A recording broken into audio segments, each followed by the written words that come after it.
Dili moto o ang mga Hudyo kang Jesus. Juan Kapitulo 12 versikulo 37 hanggang 43. Human siya mosulti ni adto milakaw siya og mitago gikan kanila.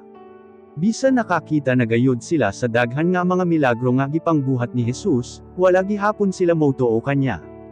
Busa na pamatod anang giingon ni Propeta Isaias, Ginoo, walay mitoo sa among gibalita. Wala sila masayod nga gipakita mo na kanila ang imong gahom.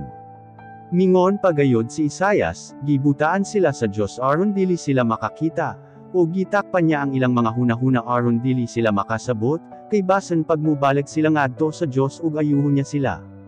Busa mao kini ang hinungdan kon nganong wala sila motuo kang Jesus. Gisulti kadto ni Isaias tungod kay nakita niya ang gahom ni Jesus ug naghisgot siya mahitungod kanya.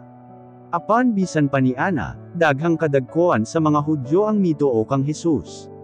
Apan wala lang sila magpadayag sa ilang pagtuo tungod kay nahadlok sila nga dili na sila pasudlan sa mga Pariseyo diha sa mga simbahan sa mga Hudyo. Kay gipalabi man nila ang pagdayeg sa mga tawo kaysa pagdayeg sa Dios.